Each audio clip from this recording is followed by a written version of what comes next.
tonight. I call this meeting of the Montgomery County School Board to order at 7 p.m. on January 19th, 2021. Thank you. Please stand for the Pledge of Allegiance. Allegiance to the flag of the United States of America and to the republic for which it stands, one nation, under God, indivisible, with liberty and justice for all. Thank you. You may be seated. Our first item on the agenda is the adoption of the agenda. May I have a motion to adopt the agenda as presented? So moved. Thank you. Second. All those in favor? Aye. Any opposed? Okay, we have an agenda. Dr. Meyer, you share your announcements? Sure. Just a couple of announcements. Just want to thank the health department and what they have done to help us out in the past week.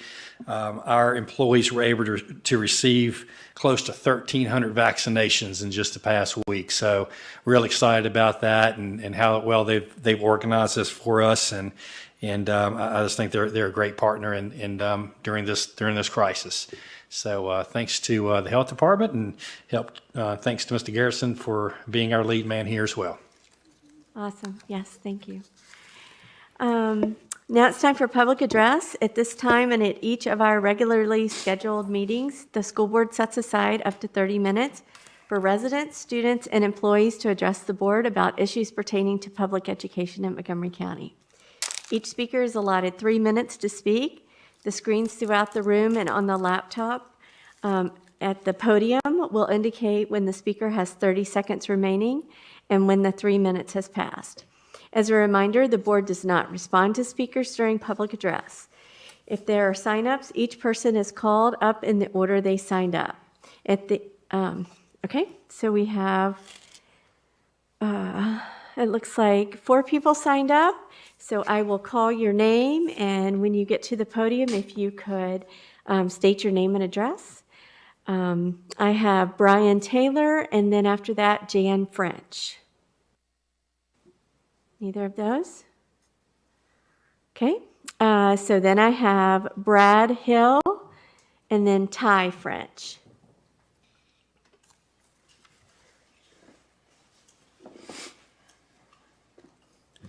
Good evening. My name is Brad Hill. I live at 3855 Eagle Country Drive in Reiner, Virginia. I spoke here a couple weeks ago about moving forward with academics and athletics. It looks like we're moving forward with athletics, which is a good thing, but I'm here tonight to really push forward to move forward with our academics. I'm encouraging the board to move forward to phase 3, option 2. I say that because personally, I've sent an email to you as far as some reasons and different aspects of things.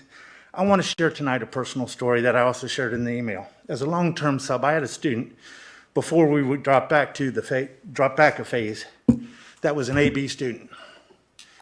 When we went online, as of speaking tonight, that student has a 35%. It is absolutely crucial that we get these students in the classroom. There are so many benefits to being inside the classroom. We got to get them there. We have got the vaccines to the staff and to the teachers. I know it's only 1 dose, but 1 dose is supposed to be 70% effective, supposedly. And last time I checked, that's greater than the flu shot. So let's go ahead and get these students back in the classroom. So please, I just encourage you to do that. The other thing is that not only getting the students back in the classroom, but we've lost touch with a lot of the students during this time that we're online. And I've come up with a proposal that I shared a little bit as far as working with students, hiring tutors, using CARES Act money, doing whatever we can, finding money somewhere to work with students on Wednesdays, on those days where you don't have teachers or something like that, to really work with these students, to get them caught up. We're leaving students behind, and we can't do that. We're creating greater gaps. Okay, there are students that come from homes that they might have those resources. There's a lot of students that don't have those resources. So let's get these students some help. We can use retired teachers, supposedly maybe just with their, if a retired teacher works so many days, they can use their time. Let's use retired teachers. Let's find ways, and I know it's not easy, but let's try to find ways to get these kids and get them help. Basically, in conclusion, allow me to provide you with a little statistical comparison. Do you realize that someone in 2019 had a greater chance, or actually 100% greater chance of dying in a vehicle accident than someone between the ages of 0 to 24 does today of COVID? I know that some might say that those with COVID can pass it on to others with greater risk, and that is true. However, it is also true that younger drivers are far more likely to have an accident than older ones. Now, that didn't stop me from coming here tonight. It also didn't stop me from allowing my children to drive either. Sure, I was nervous and I was worried knowing that they have a statistically greater chance of being in an accident. However, I had to have faith that they would be okay. I'm asking you to do the same tonight. Have faith that our students will be okay. Thank you very much. Thank you. We saw two people come in after we started public address. Would you guys happen to be the Frenches? Okay, so one at a time, if you could come up to the podium and state your name and address. And you have 3 minutes to address the board.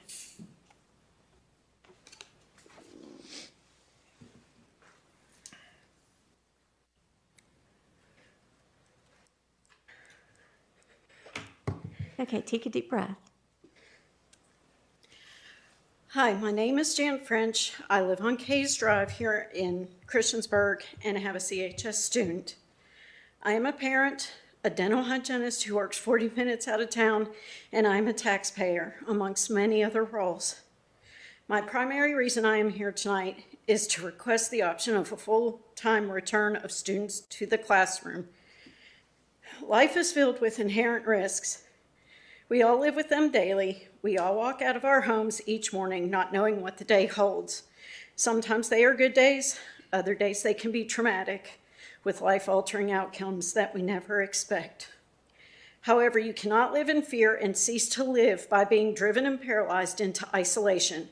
It's not healthy or sustainable for long periods of time.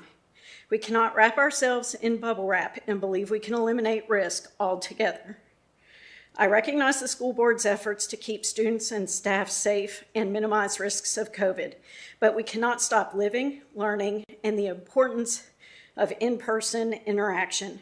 I can also appreciate the concerns of living in a litigious society, but know there are legal protections, documents, and waivers that can be utilized to lessen legal pursuits if COVID is contracted.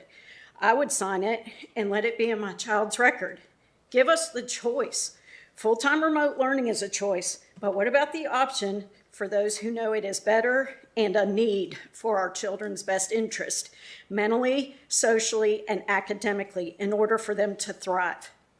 You are safeguarding some of the student population with remote option, but sacrificing and failing the other portion of the student population that needs daily routine in order to thrive. We know our children best, and we should have a right to send them as full-time students. You are failing this sector of the student population by sequestering them and socially isolating them. A failure to thrive syndrome is happening, and it's occurring. Examples I have seen and heard while listening to my child's class online. Students getting high and drinking, disrupting class with inappropriate behavior. Teachers being cursed at by students and have no recourse. Teachers asking, why do I teach to a black computer screen or get ghosted by all my students because they've rolled back over to go to sleep? My students truly believe this is how life will now be, all technology driven, so I can set my own schedule and do what I want when I want to. Apathetic students are saying, why bother to try? They're going to pass me anyway, which my son got an email today stating the same thing in a particular class, which he works for his grade. Teachers being told that during this time not to worry about grades and just build relationships with students. I'm sorry, Ms. French, your time is up. Thank you. Thank you. Ty?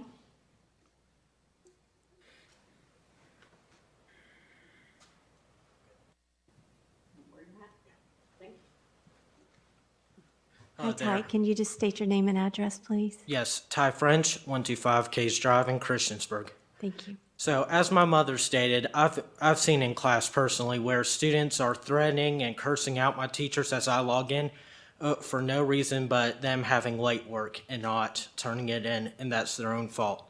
I have students who are getting high and drinking in my classes. I've seen where they've been violent in that, and honestly, I don't think it should be stood for. I feel I've seen it online of that where kids just rather go back to school. Like my mother said, we need the normal daily routine. I feel that waivers and legal documents could help with y'all in lawsuits. I think the COVID cases will not raise that much. You can look at other counties such as Pulaski and how they're fully back. With County just passed the other night to go fully back. I feel we can do the same thing. As a student, I've seen where sports are canceled, clubs are canceled, any extracurricular activities. It's bringing a toll on us, and we can't function normally. A lot of us have moved to online things. We've seen toxicity in the area, and especially here recently, we've just seen a massive increase in depression, mental health, and so on and so forth. I feel that we need to go back. On your website, I believe it's the CHS one, it says engage, encourage, and empower. You say that, but we really aren't being engaged, we aren't encouraged, and we aren't being empowered to do our job as students. How are we supposed to function in the future with your college-bound kids? College tours and everything are canceled. We can't work with our guidance counselors as much. Vocational kids, they can't have their classes. You have even just other classes as well, such as your economy classes and basic life functioning skills classes. We need to be able to go back and have these things. Thank you. Thank you.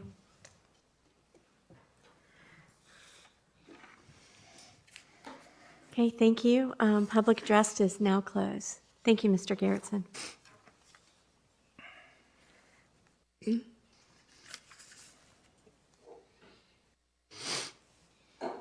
The next item on the agenda is consent items. Unless there are any questions, all items are approved on consent. Does anyone have any questions? Just a note that starting at our next meeting, the personnel report will be moved to be part of the consent agenda. This was mentioned before during our professional development sessions with VSBA and will bring us in line with proper board functioning. If there are any items that would need to be pulled on the personnel report, you would be able to do it at that time. All right, we'll move on to payment of the bills. Do I have a motion to approve the payment of the bills as presented? So moved. Thank you. Any discussion? All those in favor, say aye. Aye. Any opposed? Okay. The financial summary report. Do I have a motion to acknowledge receipt of the financial summary report for November? So moved. Thank you. Any discussion? All those in favor, say aye. Aye. Aye. Any opposed? All right, and then we have the financial summary report for December. Do I have a motion to acknowledge the receipt of the financial summary report for December? So moved. Second. Thank you. Any discussion? All those in favor? Aye. Aye. Any opposed? All right. We'll move on to our business meeting. Now we have the superintendent who's going to present to us the proposed operating budget. You have that in front of you as well, if you want to refer to that. All right, thank you. Madam Chair, members of the board, here tonight to present my proposed budget to you for the 2021-22 school year.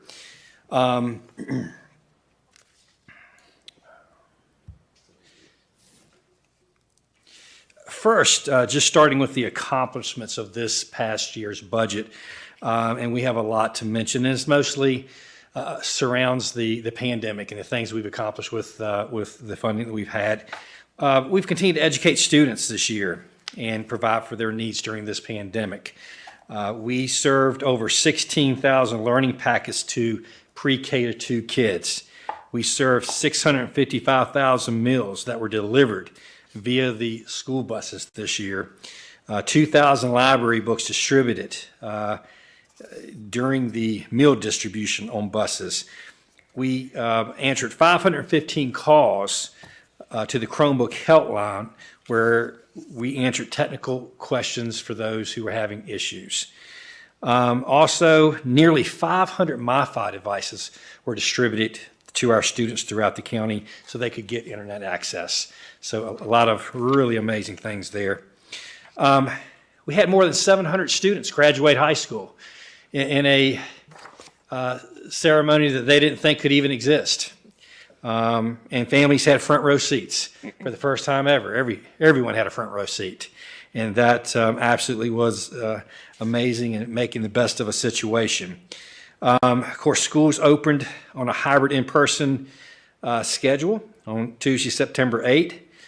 We gave families 3 different options this year. They had options as to how to come to school. We had in-person, hybrid, remote, and then we actually opened a virtual school that will continue past this year. 100% of our K-12 students were issued Chromebooks for the first time ever. So every student K through 12, they were actually issued Chromebooks. We were also a founding member of the New River Valley Public Health Task Force. In addition to educating students and providing supports to families, MCPS has served as a key partner in this task force. We've hosted 23 drive-through COVID testing centers, hosted 3 flu vaccine clinics, hosted Feeding America, food delivery, providing over 500 meals to the community. We assisted with the task force live virtual town halls. We supported task force communication and marketing efforts. So MCPS continues to meet the needs of the students and the families through this pandemic. Something that's of major importance, especially as we move into the next 5 years. We finally passed the strategic plan. I think it is our roadmap for the next 5 years. I'm very excited the things that we'll be focusing on as we move forward. Accomplishments in this budget. One, we were able to give our employees a COVID stipend, and it was the largest stipend to employees of any school division in Virginia. And that's out of 133 school divisions. We were able to give a 3% raise as you passed at the last meeting for the last 6 months. We were able to maintain health insurance costs for our employees. Health insurance goes up every year, but we did not have to pass any of that health insurance cost onto the employees. The division took on that extra cost. Something that we did this year too, we supplied teachers unlike any time in the history of the school division. They were able to have the supplies that they could actually go to, order online, and they had supplies delivered to their classroom. By doing this, we were able to keep the cost of an elementary classroom under $25 for student supplies for a student. So a student should not have had to spend more than $25. And the teachers are continuing to order and continue to get what they need. And we prioritize that in the budget. Something else we did for athletics, we began paying for referees and field maintenance and security at our games.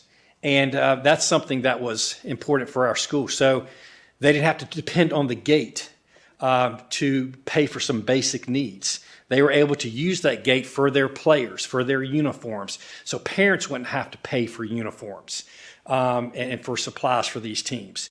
And so they were for the first time able to do that in our athletic program. So we were glad to be able to make that investment. Some things, we had savings and lapse at the end of the year. To remind you what lapse is, it's basically when employees quit, we hire employees. Typically, the employees who end up leaving are making more than the ones we hire, and there's money in that after the budget's been passed. So we make use of that money. And With that money, we were able to go to a 7-period day for middle school for the first time in several years.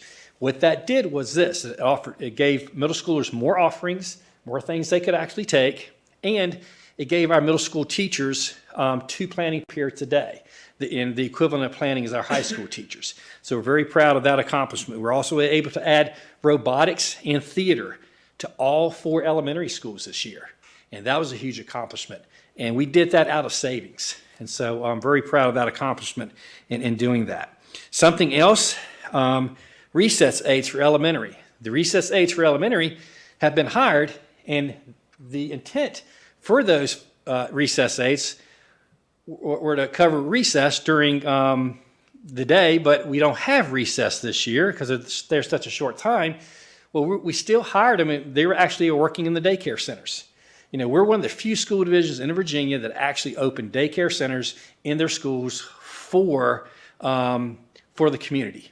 And this is something that has not been done in most places. So very proud of that we had a plan for that. The capital fund. The operations center has really come together. We finished the parking lot there, just finished the overall move. We're beginning the garage soon. And after that will come the bus parking lot. And that has just come together. It's really made our operations more efficient. And then 2, I think we have revitalized an historic property in the town of Christiansburg. We put new windows in it, and it just absolutely looks beautiful. If you haven't driven by to see it, it's pretty amazing. We've started CES, CPS, and Bellevue. You know, we have the bricks, the cinder blocks going up now. We're starting to pour concrete, and you can see that coming together. And the folks in those 3 schools are very excited to see those renovations come. Started the CHS project, and we're in the process of actually selecting an architect for that project, and very excited to see that in the next few months start to happen, and a long-awaited project. We finished the CHS athletic projects, which we believe now is one of the best athletic facilities in Virginia for a high school. Goals for this budget: continue our quality educational program, which I truly believe we have. We have a quality educational program that meets the needs of so many students. But to do that, we need to continue to work on teacher pay. You know, a few years ago when we started this process, and Tommy will show you some numbers, we were at the bottom in teacher pay in comparison to about every school division in our area. And that was unacceptable. We've continued to make it a priority, and we continue to get better in terms of our teacher pay. And, you know, you'll see that we were red the entire chart that he'll show you. Now we're green about half the chart. And we want to keep moving. Our goal this year is to have a pay scale that is comparable with Roanoke County. A couple of years ago was Rafford.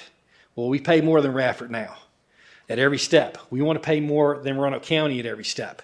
We still will be behind Roanoke City and Salem in some areas, but I think we can get there. I believe we are the wealthiest county in this area in terms of wealth.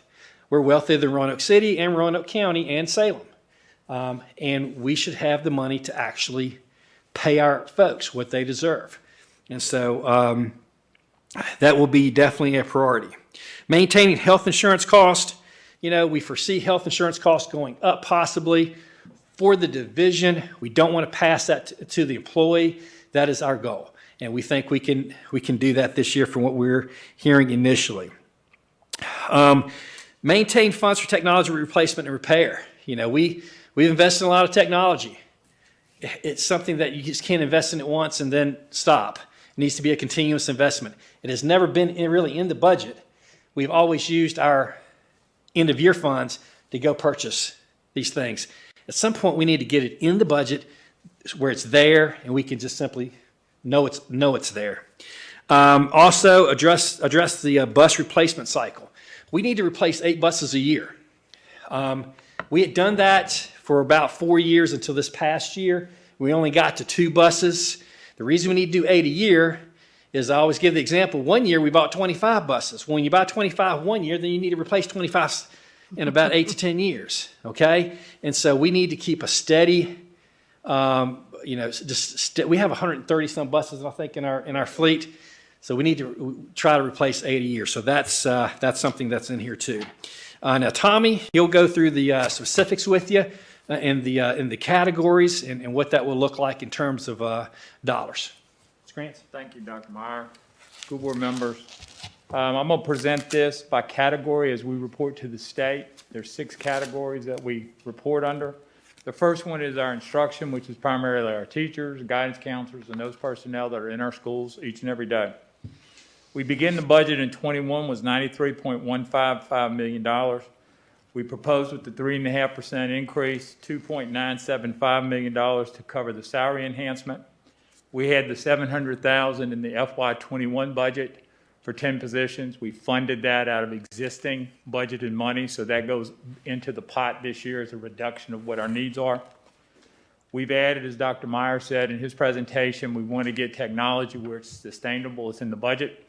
And so this would get us for 2 classrooms at $600,000. The total changes are $2.875 million, which would bring it from $93.15 million budget to a $96.031 million budget. And that, remember, there's 2 funds inside our schools. We have the school operating fund and then school nutrition. And the percentage of school operating funds only, the instruction represents 75.9 or 76% of our total budget. This here shows in FY 2021 the slide of what the adjustments when we did the 3% raise that we proposed to y'all earlier. And if they all pass, this is what we would look compared to Floyd, Pulaski, Radford, Roanoke County, Roanoke City, and then Salem City. If you go to the next slide, you see with the 3.5% raise, all of a sudden we beat Roanoke City County, We beat Radford, we beat Pulaski, we beat Floyd, and we shrunk the difference with Roanoke City and Salem. There's still obviously a ways to go as we continue to try to compress that middle part of our scale. Next, please. The next category is our administration, attendance, and health. This is going to be like your school board budget, the superintendent's budget, finance, HR, student services, school nurses, those type of functions are in this particular category. Our budget today is $5.484 million. We proposed the 3.5% increase in that category, which was $170,000, bringing it to a new budget, proposed budget in FY22 of $5.64 million, which is 4.47% of our total school operating fund. The next category is pupil transportation. This is going to be our bus drivers, office staff, the fuel, and all the repair costs associated with operating a fleet of approximately 130 buses. So today our budget is $5.325 million. The salary enhancements of 3.5% is $168,000. 8 buses at a replacement of $100,000 each is $800,000, giving us a total proposed change of $968,000 to their budget, bringing us to the revised FY22 proposed budget of $6.293 million, which is 4.98% of our total school operating fund budget. The next category is our operations and maintenance. In this is our facility staff, our utilities, vehicles that are not associated with the buses, building repairs and maintenance, and then also our technology technicians are in the operations. So we have a $16.384 million budget. The 3.5% change is $687,563. We're asking for additional money for maintenance and repair. Today, we have about 35 cents per square foot, and we're asking with this would add another $27 per square feet. $600,000, bringing us to a revised budget of $17.672 million, which is 13.98%. So the second largest category of our school operating fund budget. The next category is the non-instructional. This primarily is our before and after school programs. These are self-sustaining programs, and that budget amount doesn't change from year to year. The next category is our debt service. This was on an energy management contract we as a system did many years ago. We have about 8 more years of paying on this under PEPCO, and this again is a standard dollar amount amortizing that debt down. So when you look at our total by category just of school operating, this does not include school nutrition, our budget this year is $121.079 million. The salary enhancements of 3.5% is $4.001 million. You deduct the $700,000, add back technology, add in the bus replacements, and add in the request on the maintenance and repair. That's $5.301 million of changes, which would give us a revised budget of $126.381 million. The total revenues as we project is $121.893. So our request to the Board of Supervisors, if approved, would be $4,487,721. The next slide shows you a recap of our revenues. You see the $126 million that's proposed. We had the operating budget in '21. What we project in additional state revenue. We are going to lose $250,000 for recordation tax. That's something that we've confirmed both with the county and the state. Those dollars are gone. That gets us down to the 121.893, and then the difference is what we request from the Board of Supervisors, $4.487 million.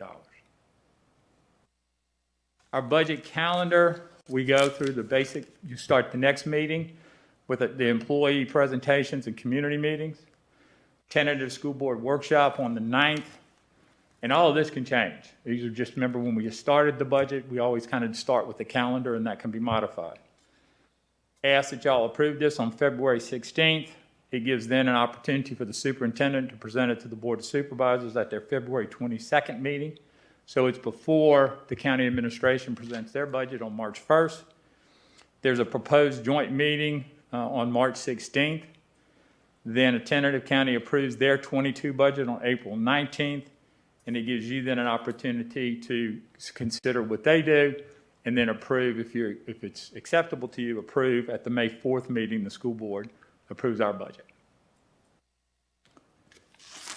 ESSER, remember the first thing we got in CARES Act was called ESSER, okay? And we received about $1.5 million. In ESSER 2, we're going to receive $6.047 million. The thing that's different there than ESSER 1 is ESSER 1 has to be spent by September 30th of 2022. We have to report it all by December 31st, but it had to be spent by September 30th of 2022. ESSER 2 has to be spent by September 30th of 2023. So there's an additional 12-month window there. The items that we can spend it on are identical in ESSER 2 to ESSER 1 with two exceptions. One, there's an emphasis on robust summer school learning. And Dr. Meyer, Annie, and the entire administration is proposing a robust summer school schedule, and that would be an integral part of using those funds to cover that. And that can be a program that will go for 3 years, for summer of '21, summer of '22, and summer of '23. The second component is, in our school facilities, address some of the ventilation issues that are out there, which we do. We know we have older buildings. We have challenges with inside those buildings. This would give us an opportunity in some of those buildings to address those ventilation issues. And that is it associated with the budget.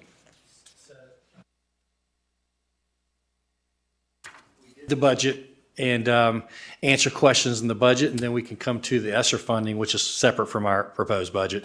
What questions do you have in regards to the proposed budget at this time? Tommy, I have a question. Yes, ma'am. Sorry.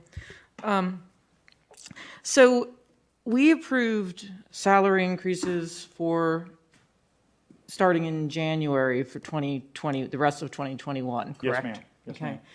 How is that affecting the steps? Did we also approve will they be getting, in the past, when we didn't have increases, you were frozen a step. I'm assuming no one's being frozen a step? No, ma'am. No one's being frozen.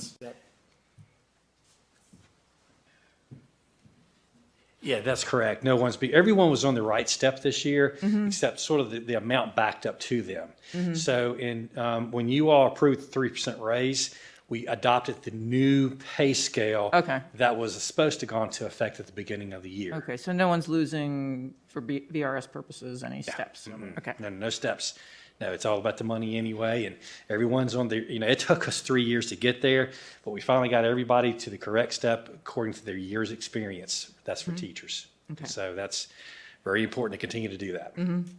So Thank you. For teachers, what about other employees? Other employees are not on a step system. They get a set percent raise.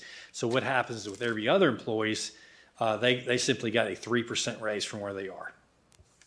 So we're not behind in steps. That's what you're saying? Correct. Right. Yes. Right. Could I ask a question on that loss? Could you go back a slide? Are you doing it? Yeah, thank you. Well, could you explain what that loss was about? So the $250,000 is the tax we received from the state through the local government.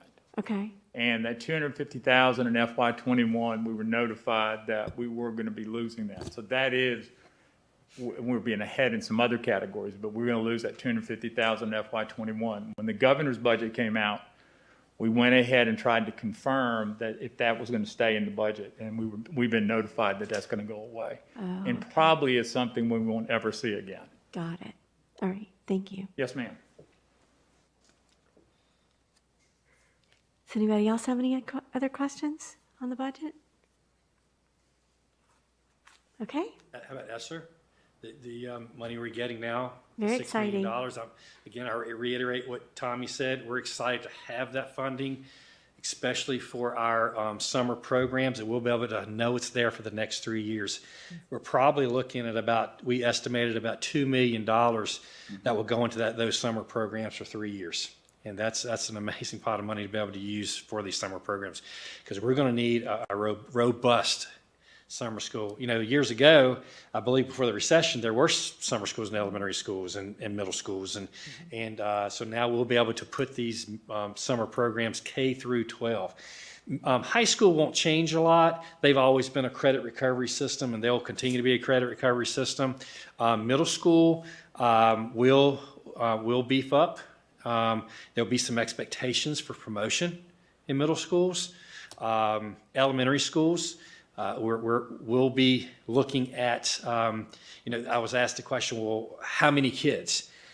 To be quite honest with you, the number of kids will depend on the number of staff that we can hire and find. We'll take as many as staff that we can hire to cover the kids. And so hopefully we have a lot of staff that want to work it this summer so that we can have more kids. The biggest obstacle will be finding teachers who actually want to do that program. And so, so what we'll have to do is first get the staffing in place and then figure out, sort of starting with the most needy kids and then working our way up from there.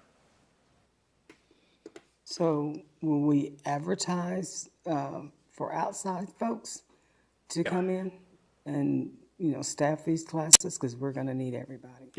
Yeah, we can advertise outside. We're not going to limit it just as folks in Montgomery County. And we're going to raise the pay some. We talked about it today. I don't think I talked to you and let you know. No, we're good. Probably need to We're let good. you know. Yes, sir. I've looked at it. But we're going to raise it to $30 an hour. It was $28 for summer work. We have the ability now with this funding to raise it to $30 an hour for our teachers. So we're going to advertise that, start advertising soon. So you're welcome to help. Love to have you. We have several of you who have skills that could be of benefit. So please, we'll pass that on and we'll start advertising. You do not have to teach with us to do this summer program with us, but we're going to need it. We have a lot of learning loss. We know we do, and so any of these kids that we can get caught up, we will. We just got the money last week. We know that's something we definitely want to do. Right. Other things that we're going to look at are afternoon programs, after school programs moving forward that are helping kids over the next 3 years too. That's something that we're going to look at as well. And so we will. We're very fortunate, very thankful.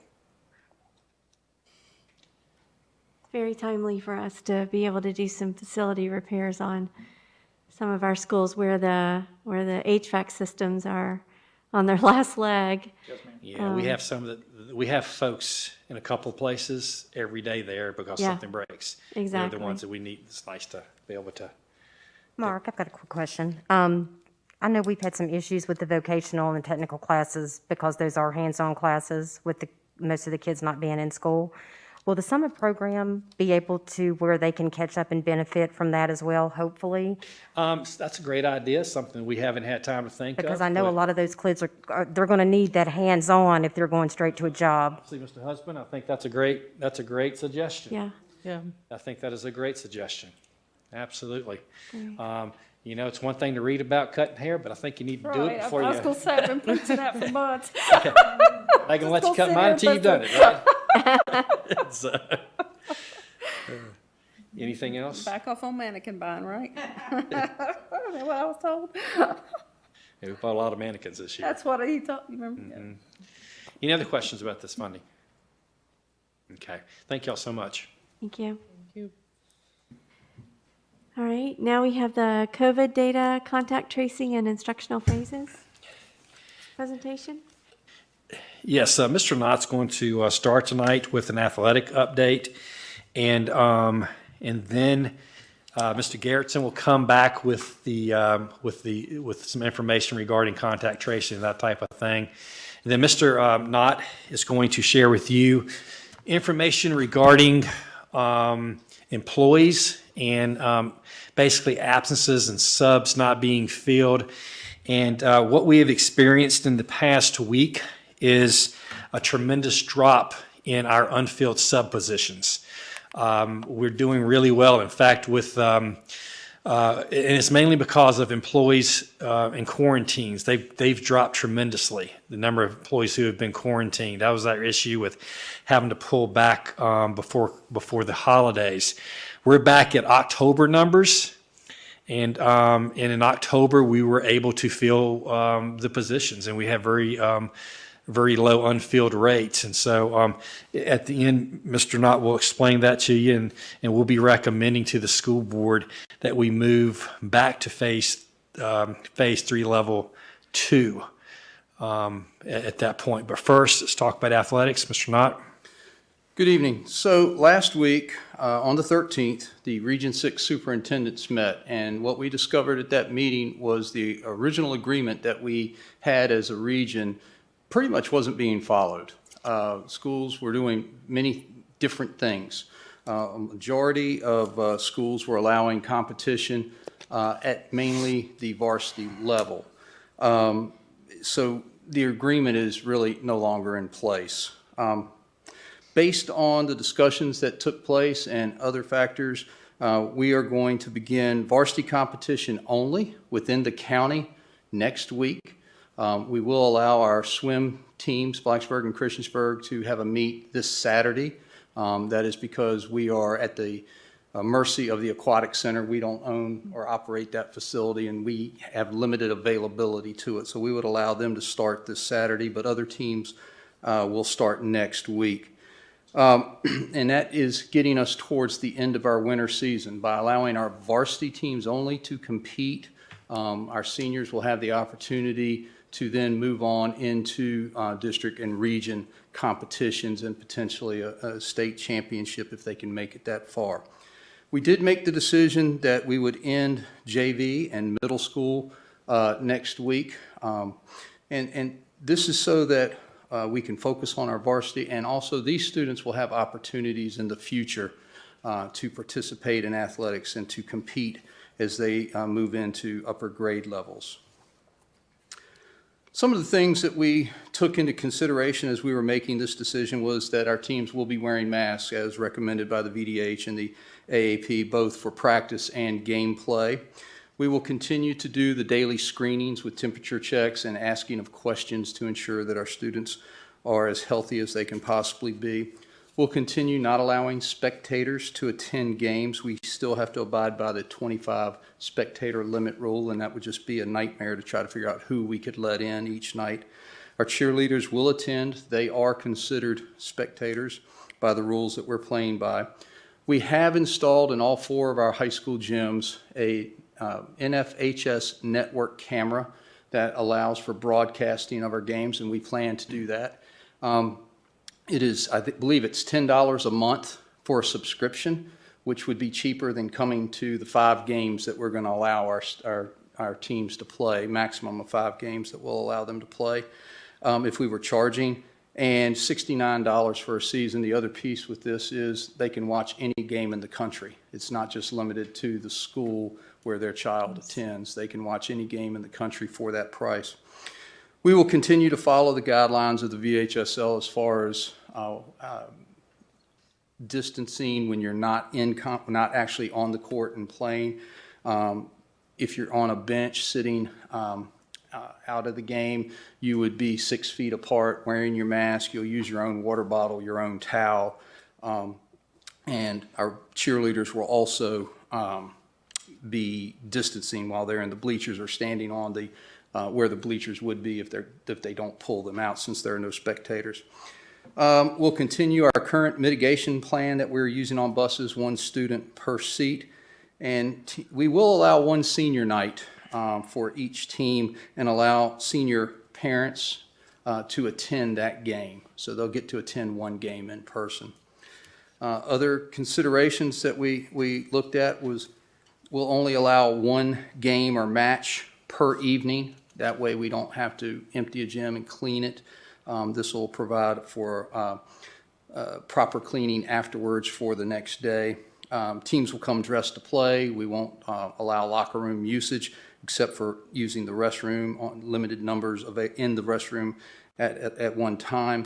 And we'll provide larger spaces for teams to meet pregame, at halftime, and after the game is over. One of the other considerations that helped us to come to this decision was the fact that many of our staff have had the opportunity to be vaccinated, and we think that this is going to help us. We know that the effectiveness of the shot is somewhere between 70 and 90%, and this should help our staff with the Moderna vaccination, and that's the one we're receiving, and this should help our staff remain safer than we have been.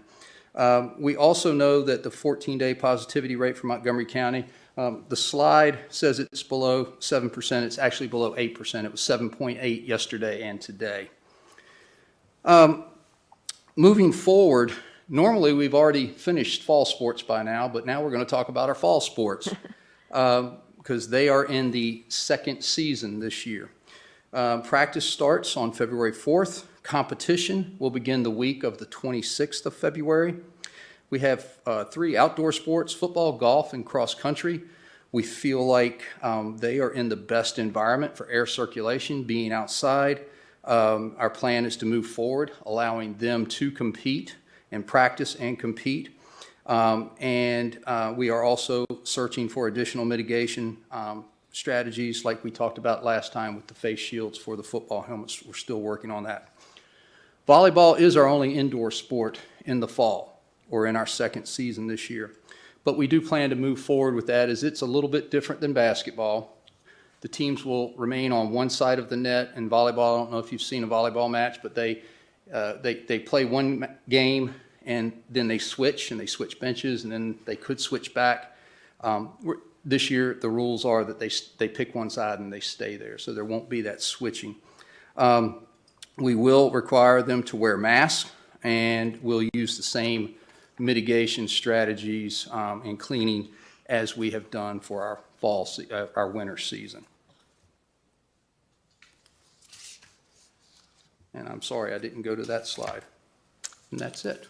Do you have any questions? For the JV and the middle school, will they still be allowed to work out?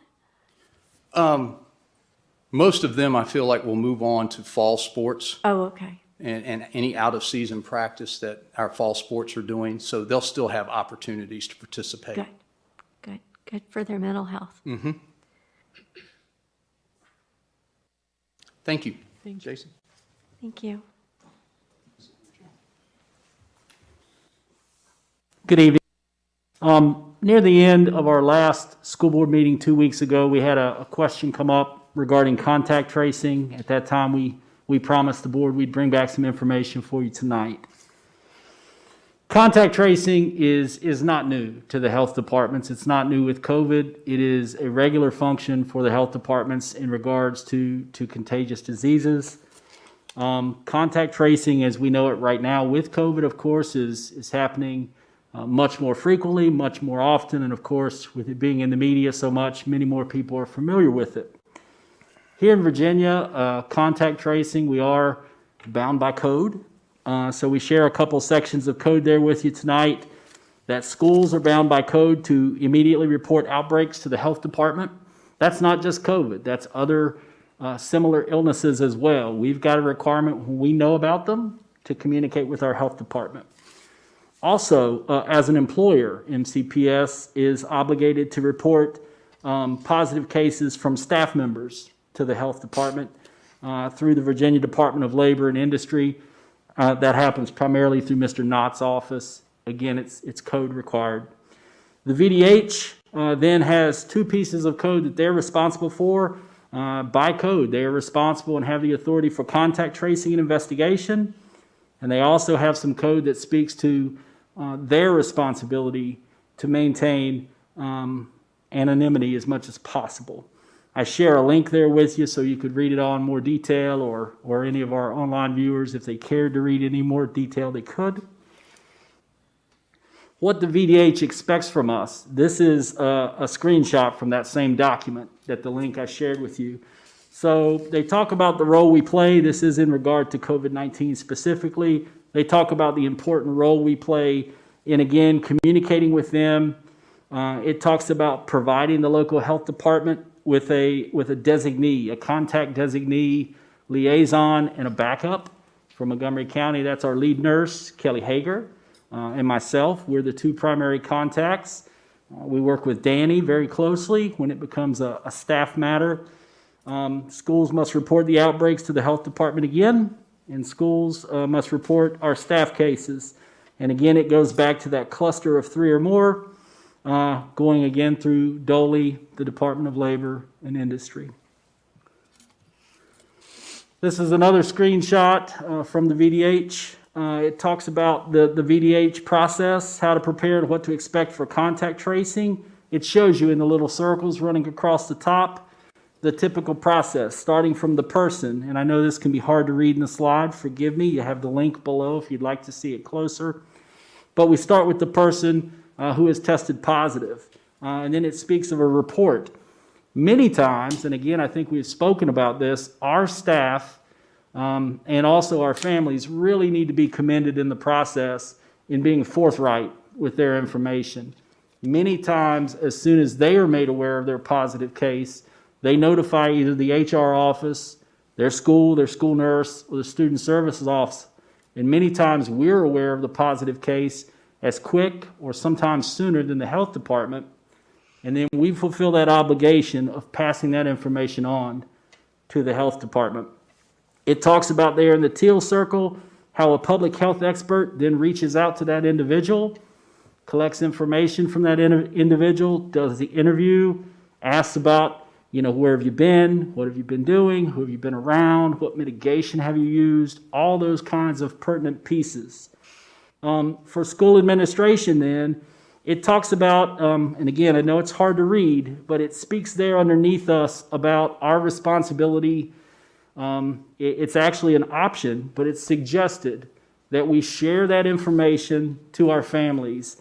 And again, it speaks to being able to protect confidentiality. And then lastly, it talks about how that public health expert may reach back out to us and ask for information like bus lists, class rosters, athletic roles, all that kind of information, contact numbers, to be able then to reach out and to take people out of circulation if they're considered an exposed individual. Either put them in quarantine or recommend that they be tested. So again, as you look across the bottom, in the teal color again, points 1 and 2, and then in the purple, points 1 and 2, none of those are school functions. Those are all health department functions. We work primarily to communicate, to share information about positive cases that we're aware of, and then to work to help them notify people. So they may reach out and say, we need to reach these 3 teachers or these 4 students. And we would help provide that contact information to then relay whatever message they need to pass on to those individuals. And I will say, as we work initially with our health department, if there are things that stand out to us as concerning, we're not the contact tracer, but if we know this is a teacher who works with a large number of students, this is a specialty teacher who sees the entire elementary school, we would pass that information on. This is the third case we've seen at this school in a certain period of time. We would pass that information on. This is a teacher who works with a special needs classroom, and maybe there are some medical conditions there that might be pertinent. We would pass that information on. Again, just to give them as much notice and information and warning so that as they go about their investigation, they have that information. I think this is the last slide. It speaks to statistics from the VDH. This is on their website. This has been on their website the entire time. Of course, it's not a perfect system. Of course, people get missed. People don't get contacted. Sometimes people don't answer their telephones, particularly if they don't recognize the number. But VDH does update this slide, I believe, weekly. Yes, it says every Thursday. They say that across the state, 77% of their cases are contacted within 24 hours. That's their 7-day average. Over there on the right-hand bottom, it says of contacts who were able to contact, percent contacted within a 24 hours is 93.3%. Those are statewide data points. I will share that we went ahead in preparation for tonight's presentation, reached out to those students that we were aware of positive cases last week. We reached out to those student families. We were able to reach every family except for one. Every family we spoke to said that they had been contacted by their local health department in regards to contact tracing. So we were 100% last week, excluding the one which we were unable to get a hold of. So maybe not. I believe that's my last slide, if there are any questions for me. Thank you. Thank you. This has been helpful. So, thank you. So, what I'm still hearing, there is what I believe, because of what I've heard from our staff, mostly teachers, that there is a gap that can occur, and we've talked about that several times here, and that our employees should be notified that there is a positive case or a potential positive case exposure in their classroom. I just believe that is something that needs to happen, should be happening, because we have teachers who are at high risk. They are concerned about themselves and their families, and there's a piece that's missing here, and it puts our families, our teachers and their families and our other employees at risk when they don't know what's going on around them because they're not considered within that contact. But I believe that they are. I do believe they need to know. Yes, ma'am. We do, of course, continue to do the notification process as the board is directed. Of course, it works hand in hand, but that is separate from contact tracing. Right, so between the two, as I have said all along, there's a gap there, and there's more information that needs to go to our employees about what's happening around them. Okay, thank you. Anybody else? Okay, Dr. Meyer? Ms. Garrettson? Mr. Knott? Thank you, Mr. Garrettson. So as we talked, as Dr. Meyer mentioned earlier, our sub-fill rates have improved. If you look at just the left-hand side of this graph here, this is the information that I sent you on December 18th after we dropped back to phase 3, level 1, because we were struggling to fill vacant positions. And that's when our COVID numbers were at their highest as far as our teachers and aides went. As you can see over time, up through the 12th of January, those numbers dropped drastically. This next slide shows the last 2 weeks through last Thursday, through the 12th of last week. Over the last 2 weeks, our teachers have averaged a 95 and then a 96% fill rate for the 2 weeks respectively. Our aides averaged a 62 and a 67% fill rate over the 2 weeks respectively.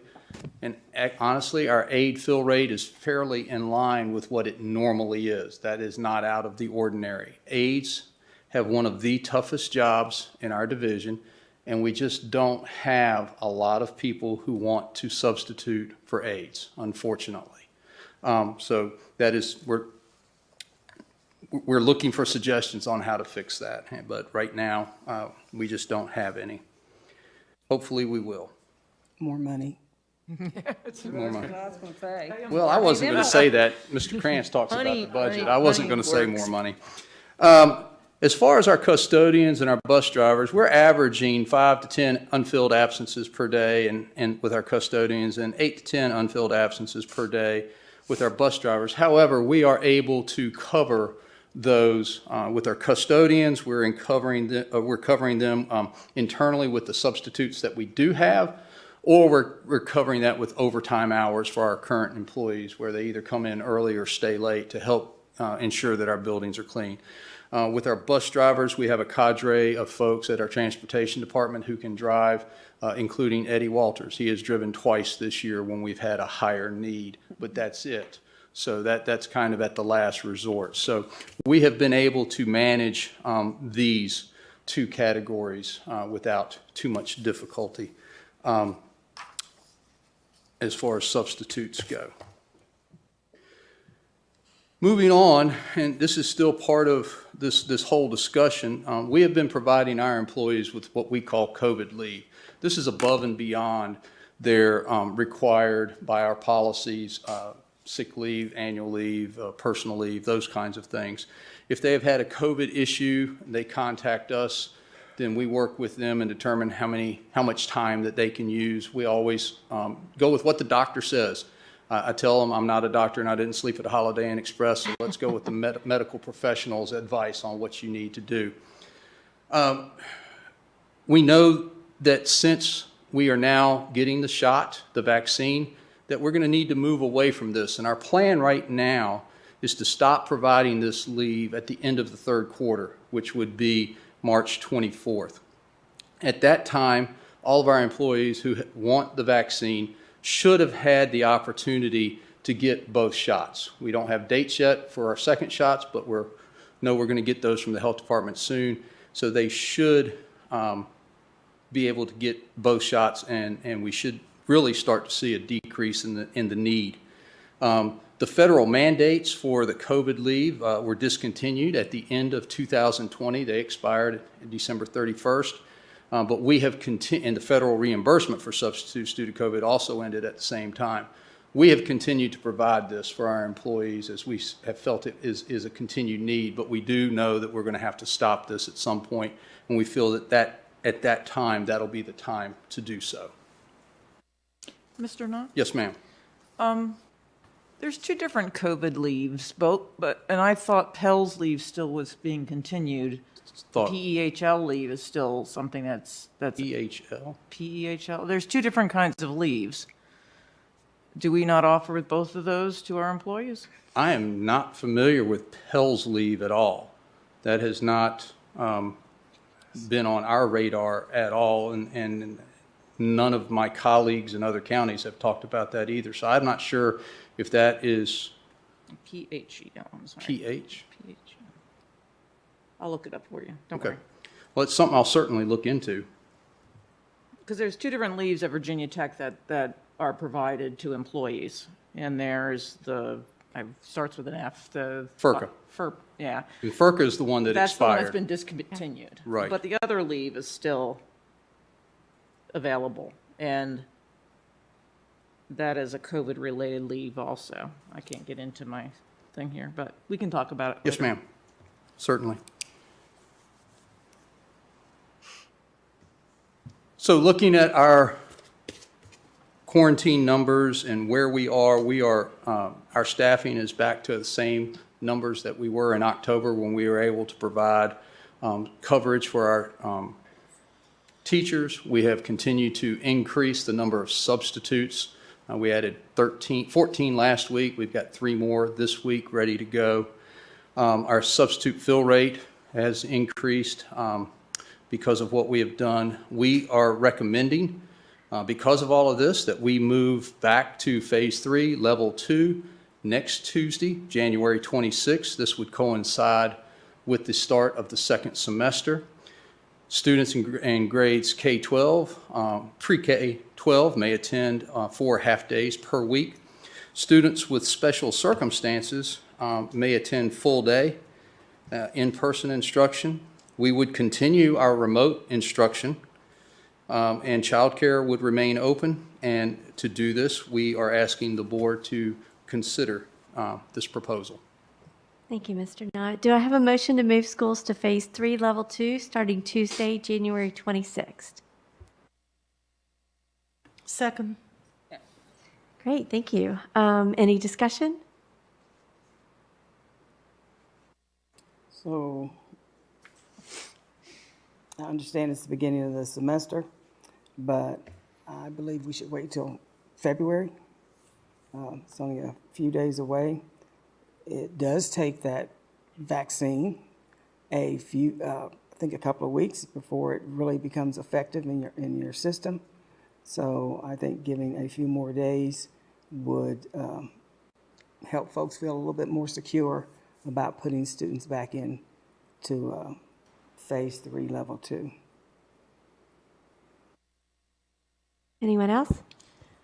I agree with Penny that when I look at the numbers, I mean, first of all, we just heard about this today at 2:00 in the afternoon, so it wasn't as though we had advance notice about this. And if the numbers have been going down steadily for a period of time, then and why was this not even brought up until 2:00 the day of a board meeting? It seems like we're in a rush to get children back into school for a semester, and I understand the importance of that, but we had talked about, how important it is to make sure that we kind of not be constantly changing things for students and changing things for parents and teachers. And at the next meeting, we're supposed to discuss what we're going to do going forward, because we said that we would wait till the first meeting in February. So I feel like we're rushing back into this. That's my opinion. It's how I feel. I think there's, I realize there is a lot of people want to get the kids back into school, but we did this for a reason. And I think now we also have students coming back onto campus as of yesterday. To wait just a couple of weeks more, I think would be a good idea.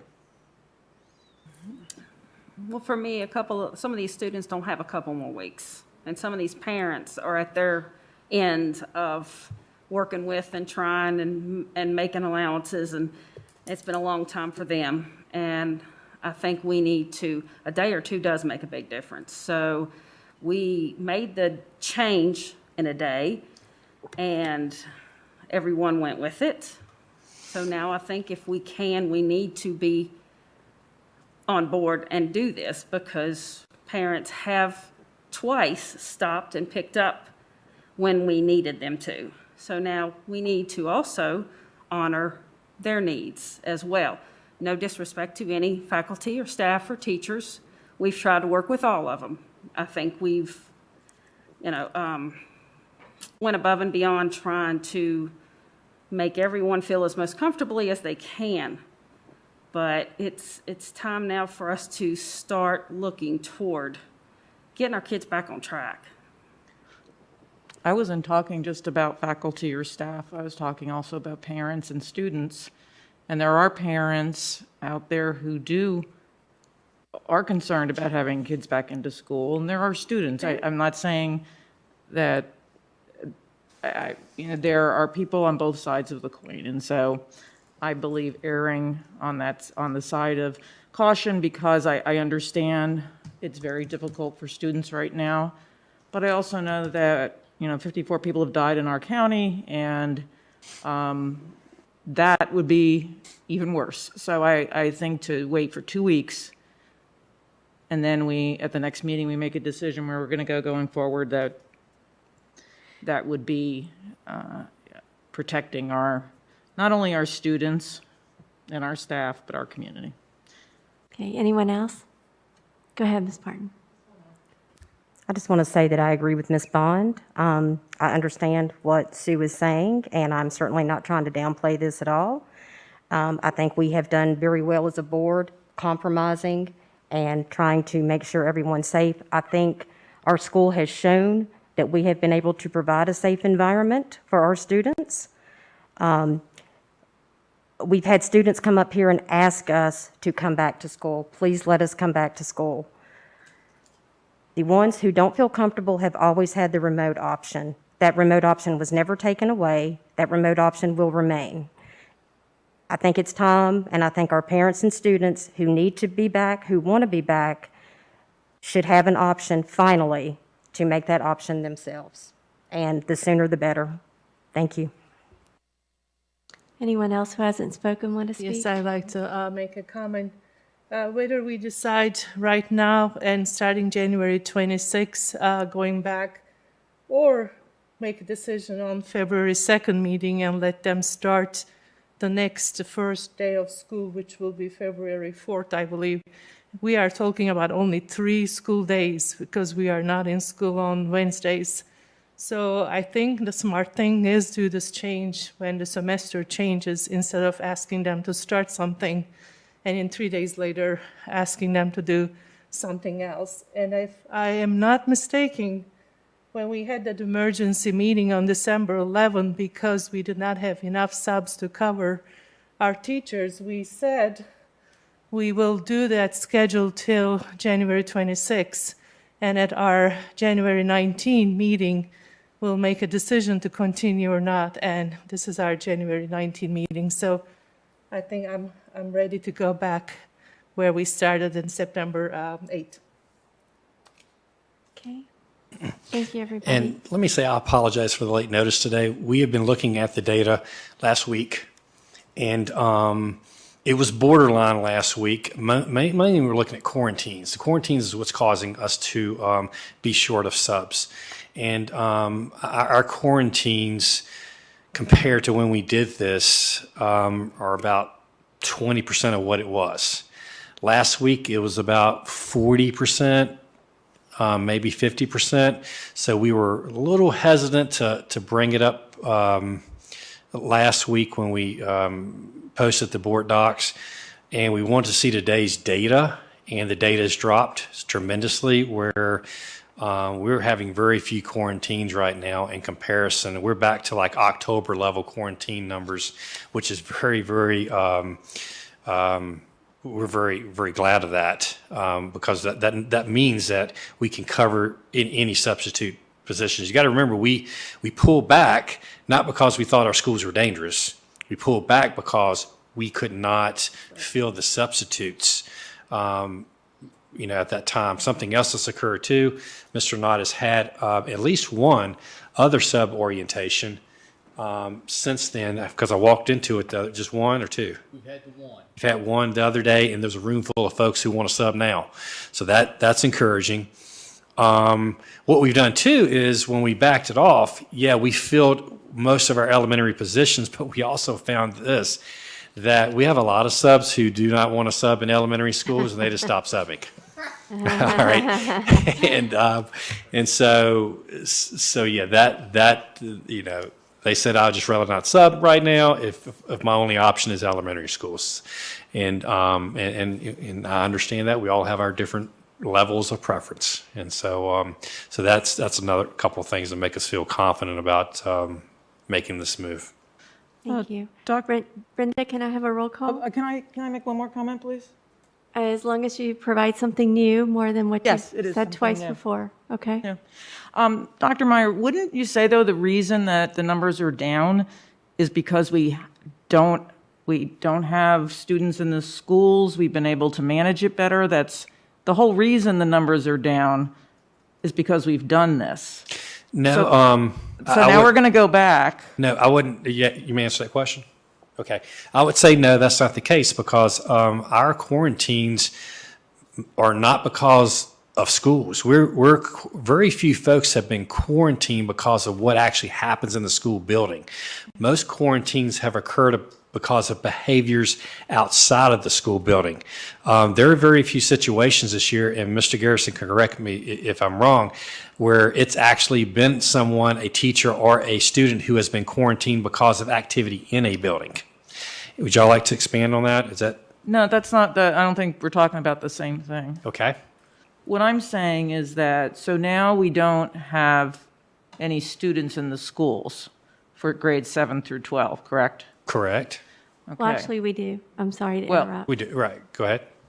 So one of what we did that because we didn't have enough subs. Correct. So now we have enough subs because we don't need them in 7 to 12. So now when we send the kids back, won't we need them more again? No. Here's why.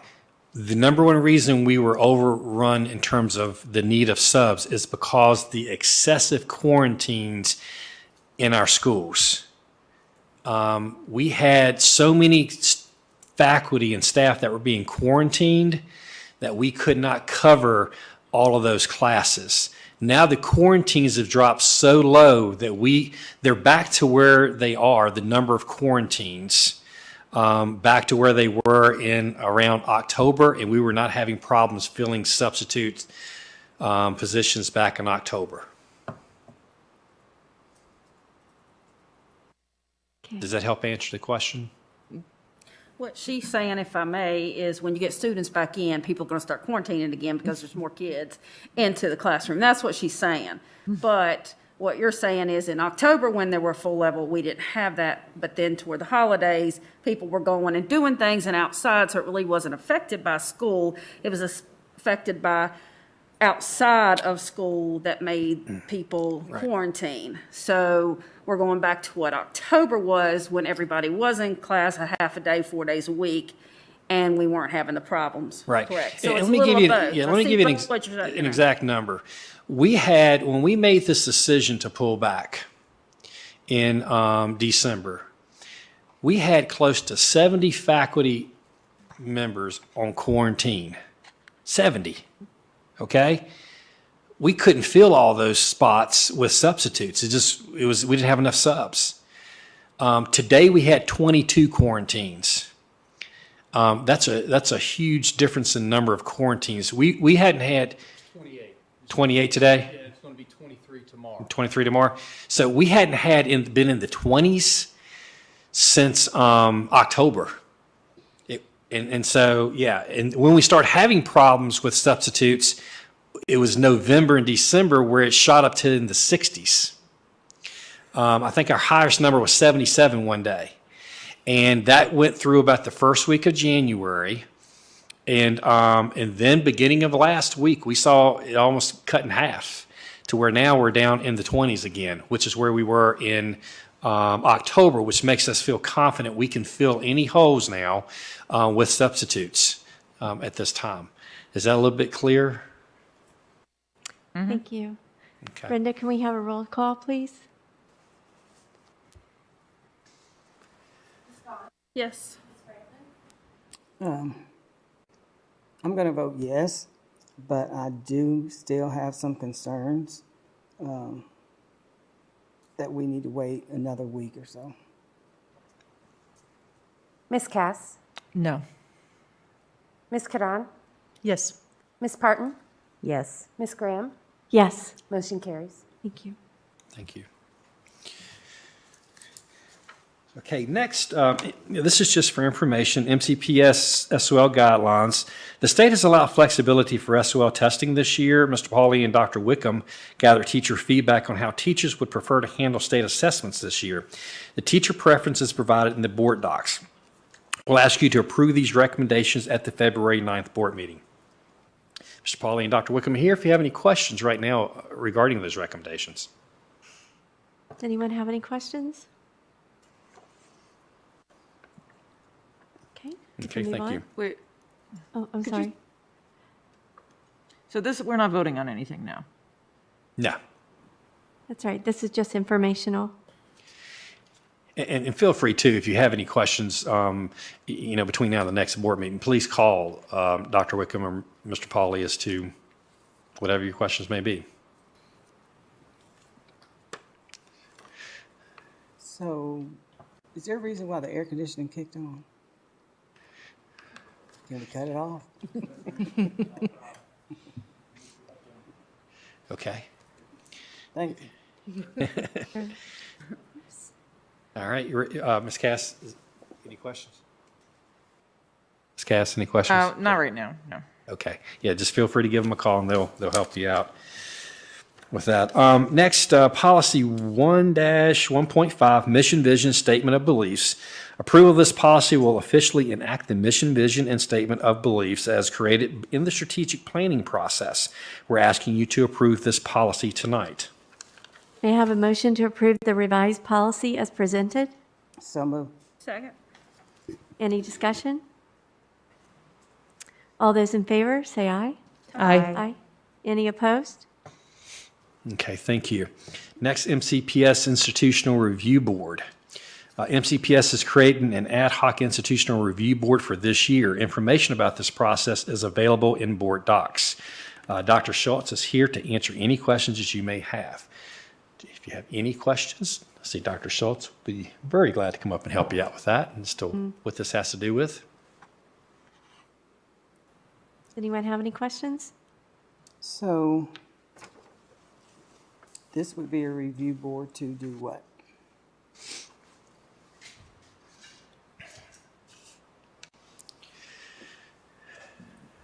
Good evening. So this specifically refers to human subjects research when you're doing this at like the college level. So it's the stuff that protects anybody that's participated in a research study. So it kind of goes back to Tuskegee Airmen, all the things that went wrong with research in the past. So anybody that does human subject research at the university level has these large scale processes to go through to keep all the participants safe. We are only trying to step in this year for one student to approve the research so that they can participate in one of the national science fairs. And we have made it clear that we're not going anywhere near any protected population, so they wouldn't be using MCPS students as subjects, they wouldn't be using anybody under 18 as subjects, and we're only talking about survey research. So that's the limited scope that we're planning to work on. Now, in the future, we may certainly don't have any intent to change the scope of what we would look at, but we may actually, if we expand this course to other schools, we may be looking at trying to keep this something that we need to do for more kids if we can't get more students paired with university researchers to go through the university IRB. Okay, thank you. Anybody else? Okay, awesome. Thank you, Jonathan. Thank you. Thank you. Next, bylaws for Gifted Advisory. The Gifted Advisory Committee continues to move forward with their reorganization as a school board committee. Their bylaws are brought to you tonight for review. You will be asked to approve the bylaws at the next school board meeting. Ms. Whitaker's here if you have any questions. I did get an email today complimenting Ms. Whitaker on her help the Gifted Advisory Committee, and they were very much appreciative of all the work that Ms. Whitaker had done to help them. They're anxious to get started and start meeting, and so no one has any questions? I'm just glad we're moving forward. Okay. Okay. Good. All right. Next, policy 1-6.8, citizens participation. At the December 8, 2020 school board meeting, board members requested a policy revision to allow for virtual public comment during school board meetings. The school board reviewed two versions of the policy at the January 5th meeting and requested a different version that allows for virtual public address while in a pandemic. The attached policy update is provided for the board's consideration. It would allow for virtual public address when the governor has declared a state of emergency that includes Montgomery County. This is the third version of this policy that we have seen. Does the board wish to discuss this discuss the different versions as we decide how to move forward. Okay, so because it's the third version, does it necessarily mean it's the second reading? So I know Mr. Chewbacca has voiced some concerns about it being postponed if there's a vote until next board meeting, so that he could have more input in person with this. So I ask that we postpone any vote until next board meeting to make sure there is a second reading on this proposal, if it's what the board wants to have in place. I agree with that. I do also. So we would need a vote on this to postpone it? Brenda? You can do an official vote or a straw poll. Pleasure of the chair. Okay. How many wish to vote now? Could you raise your hand? Okay, so let me ask a question, Brenda, because I couldn't hear part of what you said. Yeah. So my question was, would this be considered a first reading or the second reading, since it's come back to us and, as the chair just said, the third version, and not necessarily that it's the first reading? In the past, we've considered a new version that has been brought forward at the request of the board's discussion as the second reading. So the first reading, if something isn't quite right and you ask for changes, we have typically considered it the second reading of the policy at that time that the revised policy is brought forward to you. Thank you. Okay. I'll go one by one and ask if you wish to postpone or not postpone. So Penny? I think we need to postpone. Sue? Postpone. Postpone. Goonan? Dana? I'm fine with voting tonight. I'm sorry, say it again? I'm fine with voting tonight. Okay. Jamie? Either is fine with me, vote tonight or postpone. I'm fine. Okay. I prefer to vote tonight. So where does that leave us? I'm afraid, Ms. Bond, I'm so sorry. I need you to say one or the other. Okay. Let's vote tonight. Okay. So the motion would have been to postpone, and that motion failed because it's a tie vote. Okay. So then the next motion would be to move forward with the policy as written. With any of the three versions of the policy that you've seen. Yep. So the one you have tonight allows for virtual public address during a pandemic.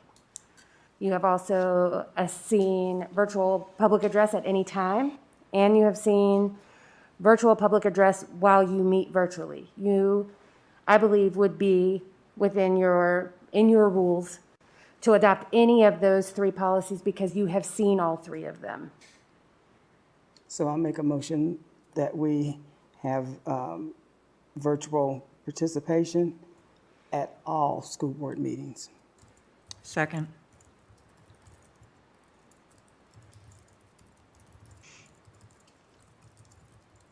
Any discussion? I don't support that just because I've read emails and spoke with people in the last couple weeks that have been very offended because people at the last meeting couldn't finish after the 3 minutes. And I do believe a lot of the community members that don't come normally don't understand that. And I think that's going to make it really difficult. And I know we just cut them off, but I don't think it's going to be that easy all the time. Like I said, we got an email today saying the same thing about how rude we were by stopping someone. So I think it's going to be more difficult than what it might seem to be. I think it's a slippery slope.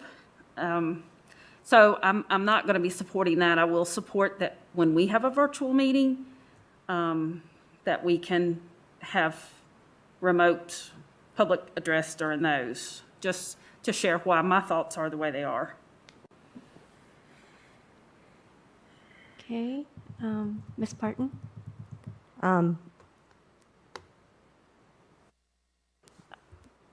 I know, it's flipping. Much agree with Ms. Bond. I think when we're virtual, I think there's a need for it.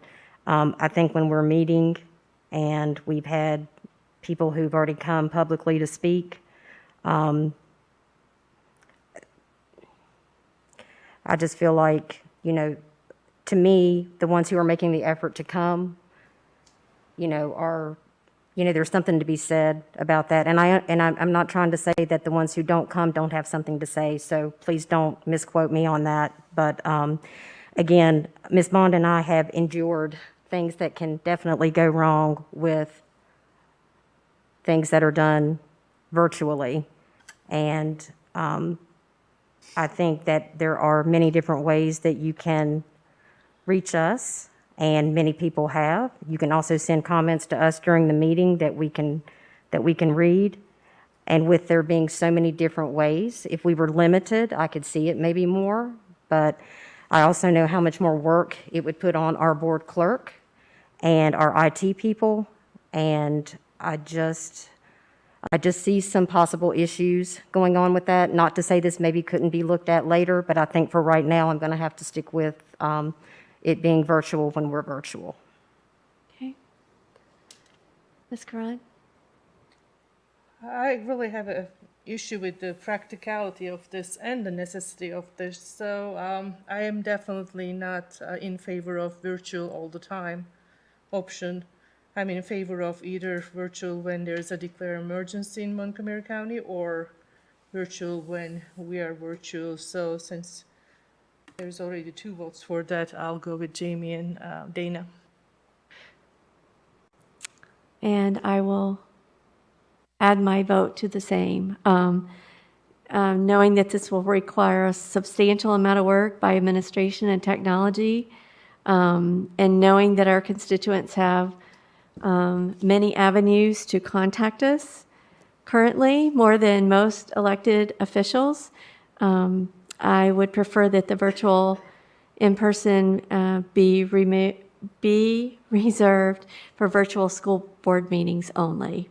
I prefer that our resources be used for teachers and students and supporting them. So I believe, as I believe our current policy, and I stated then, limits the public's ability to interact with this board face-to-face. Have always encouraged folks, because I used it myself when I was a parent, to interact with this board, and it has a much bigger impact, I believe, face-to-face. Folks have many different ways to communicate with us as board members, but I believe this is the one that they have where they have all 7 of us usually to be able to talk to the superintendent, staff, and quite frankly, the press, to be able to be heard as citizens of Montgomery County who want to have their voice heard about issues around education. I think it's just wrong, because someone may have said something that hurt my feelings or was not nice, rude, or whatever on some other online media, whatever you call them, social media stuff, is wrong to limit that here in our board, at our board meetings. It's just wrong. We have the technology to now have folks who can't always make it to our meetings because they have children, they're working, they don't have the transportation to be at board meetings, but yet we're saying we don't want to hear from you unless you send me an email, or able to catch us on the telephone. That's just wrong. I agree with Penny. I mean, we ask our teachers to use these technology tools all the time. I really don't understand why we will not do that. And I'm also a little confused because I thought we had talked about this at the last meeting, and I thought we had agreed, or at least the conversation came to at least doing this at one meeting a month or something to that effect. I thought that was the conversation. I was surprised to see this where it's just during a pandemic, or when a state of emergency has been declared, because I didn't think that's what we had talked about at the last meeting. So I think that we are, as Penny said, limiting people to those who can appear at a board meeting. And I understand that people feel insulted if we cut them off, but we're very clear right at the beginning. It's 3 minutes. There's a clock right in front of everyone that says 3 minutes. And I've spoken at meetings, Board of Supervisors meetings, where I've gotten cut off at a certain amount of time. It's just the way it is. Any kind of government meeting like that where you speak and you're told a certain amount of time, that's the time limit you have. And you give a speech, and it's just the way it goes. And I don't think that's a good reason not to do it. And I don't think technology, using that as a reason, makes any sense. We're such in technology. All we do is talk about how technologically advanced we are and all the amazing things we do technology-wise, yet we can't even offer virtual public forum. So that seems to go counter of what we actually say we are capable of doing. Brenda, can I have a roll? I'm not the majority, so. I'm sorry. Brenda, can I have a roll call vote on Penny's motion, please? Yes. Ms. Bond? Ms. Franklin? Yes. Ms. Cass? No. Wait, what am I voting on here? Ms. Franklin's motion was to adopt a policy change for virtual public participation at all school board meetings. Yes. Sorry. No problem. Ms. Karan? No. Ms. Parton? No. Ms. Graham? No. Motion fails. Could someone make a motion to have in place the virtual, what am I trying to say? Sorry, give me a second. The virtual public address during when the school board meets virtually. I think, Ms. Bond, you had mentioned that. So, excuse me, Madam Chair, are you prompting board members to make motions on your behalf? No, That's what but it that was sounded the other like. one on the table, as Ms. Drake mentioned. There are two others on the table. Okay, we can go through all three of them. So you asked a board member, would you make a motion for this? I think No, a I board said member that's needs what to make you- that own decision themselves. I asked if someone would like to make a motion, and I said it's the one that Jamie was talking about. No, you stated what the motion would be, and then you said Ms. Bond, basically asking her to make the motion that you had just stated. I think that's inappropriate. I'm sorry, I used the wrong wording. I was trying to explain that it was the statement that Ms. Bond had made it previously. I wasn't asking her to make that motion. So we can either do nothing at this point or bring it back for the next meeting. What is the will of the board?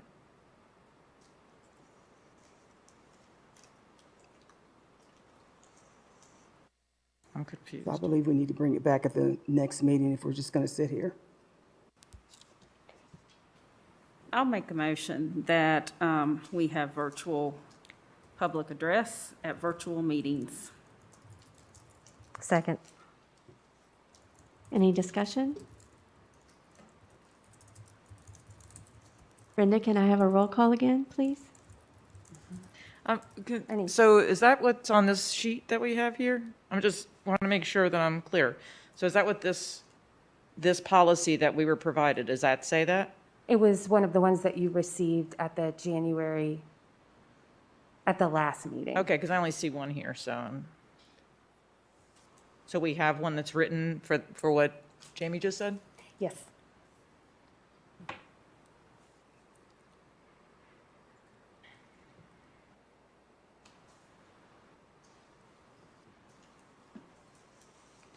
Brenda, can I have a roll call, please? Yes, ma'am. Ms. Bond? Yes. Ms. Franklin? No. Ms. Cass? No. Ms. Karan? Yes. Ms. Parton? I am so sorry, Ms. Parton, I can't hear you. Yeah, her microphone is Yes. flickering. I'm so sorry. Thank you so much. Yeah, my microphone is acting. Graham? Yes, That motion carries. thank you.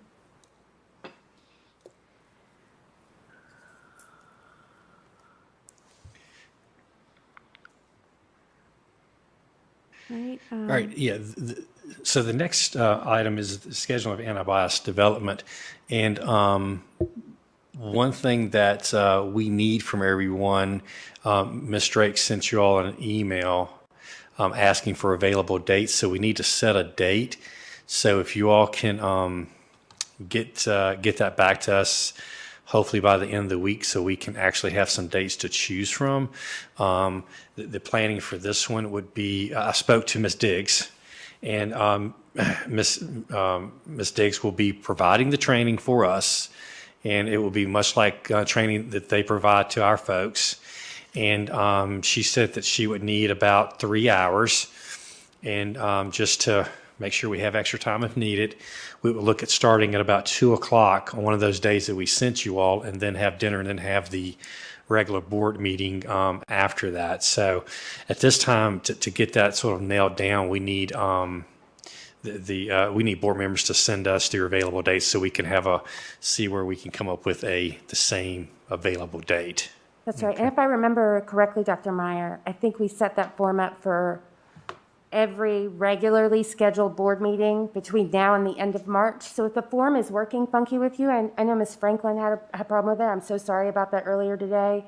So if you want to just email me your available dates, I'm happy to work however you need me to help bring that to consensus. Either it Mine kept didn't sending either. me to Virginia Tech, like, student thing, and I thought maybe it's where I'd paid Yeah. So Abby's last I am tuition or so something. I don't sorry. know. I'm So it sorry. just wouldn't work for me either. Yeah, I'm really sorry. okay. So I can send you a picture via email. Oh, I and you have can it. I'll do it. If I respond, can or- email it to you, Absolutely. That's perfect.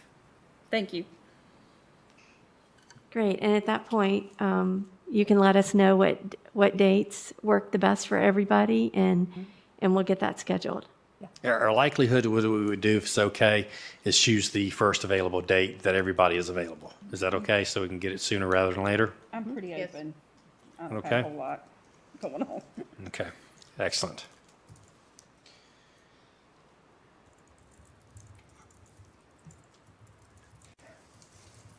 Okay, our next agenda item is unfinished business. Does anyone have any unfinished business they need to discuss?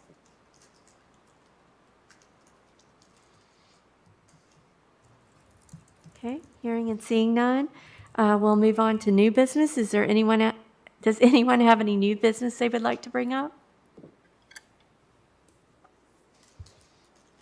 Okay, hearing and seeing none. In front of you, you have your upcoming school board meetings. And let's see. And then if no one has anything else, we'll move to closed session. Our next order of business is closed session. Do I have a motion to go into closed session to discuss 2 personnel matters, 1 student matter, and 1 financial matter as authorized by Section 2.2-3711 of the Code of Virginia? We skipped announcements and information. Oh, I'm sorry. I'm very sorry. Anyone have any announcements? So I have one, and I believe it's very timely. So the Dialogue on Race will be having their Winter Summit on February the 13th from 10 a.m. to 11:30 a.m. And the topic will be the COVID pandemic, racism, vaccination, vaccines, what to know and what to do. So we encourage folks to please register and join us. We have 2 local physicians who will be talking about this topic and answering questions as much as we can. And I understand one of the physician is actually Harding Avenue student or Former, graduate yeah. at one point. Yeah. Yeah, that was nice. Penny, is that going to be remote? Or is Virtual. that going to be in, virtual, right? Virtual, Okay. yes. So you can go to the Dialogue on Race website if you haven't received a invitation to register. I can forward it to you, the board, when I get mine. I'll do that when I get it. And so, Yeah, thank you. yeah, I'll forward it to everybody. Yeah, Is that a Saturday? I'm sorry. It's a Saturday. Saturday, yeah. So the invitation went out like 2 days ago, and we already have over, probably at this point, about 150 people. This afternoon it was 126. Now, will there be a limit because it's virtual? There's a limit of 500, but if we have more people, then we're going to be looking at how we can expand our capacity. Awesome. That's exciting. That's really awesome. That's great. And VSBA Capital Conference is this coming Monday and Tuesday. I don't know how many of us registered. And Mr. Ake, you said we have one potential legislator that we may Zoom the next day, the Tuesday? Yes, ma'am. Unfortunately, one of the downsides of meeting with our legislators virtually is that they don't have the pressure of you being in town. So you traveled to see them. Yeah. And so I've found that normally when I reach out, I start reaching out in November and December. We're able to get some tentative times on the books. Only one person was willing to do that. And so we're doing some scrambling this week. But as always, we'll get you in with as many legislators as we can. And I'd be remiss if I didn't mention the amount of relationship building that Dr. Meyer has been doing and the committee meetings and things that he's been in. So I do believe there's some representation happening, but still going to work very hard to get the rest of those legislator meetings scheduled. And if that happens, the Zoom link will be coming from you? Yes, we'll do it all through my system. That seems to be helpful, but if they want us to move somewhere else, we'll do whatever we need to do to accommodate their schedule as necessary. But right now, that seems to be working. And I think it's kind of tough on their part too, this session being so small and short and tight. We've got a lot going Yeah, on. for them. Absolutely. Yeah, well, appreciate all the work on your part, so hopefully it will work. Since we're still on announcements and that came up, Dr. Meyer, could you speak to what you're involved in right now? Yes, I spoke this past week at the Senate and the House subcommittees on education. One is a bill that we have we put together with Salem City Schools regarding snow days, where we can actually make up inclement weather days as we've done this year. And there's a lot of advantages to doing that. One, we've learned how to do it this year. I think we've done it well.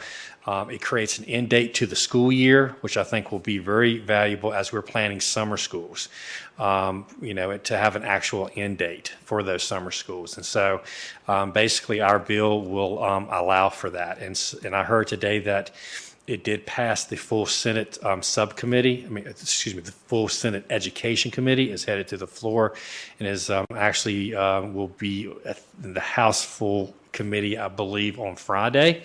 And so it's looking very positive that will actually occur. Tomorrow, I've been asked with two other superintendents in the state to speak to the Appropriations Committee. And basically, my message will be, we need funding in so many different ways. And so I look forward to speaking to that committee and representing the Southwest Virginians, basically what I'm representing. Awesome. Thank you. Awesome, thank you. Okay, so now we can proceed into closed session. I'm again sorry I missed that in announcements. Our next order of business is closed session. Do I have a motion to go, oh, I've already read that. Do I have a motion to go into closed session? So moves. Second. Did I have a second? I did, second. Yeah. Okay, Jamie. thank you, thank you. All those in favor say aye. Aye. Any opposed? We're now in closed session.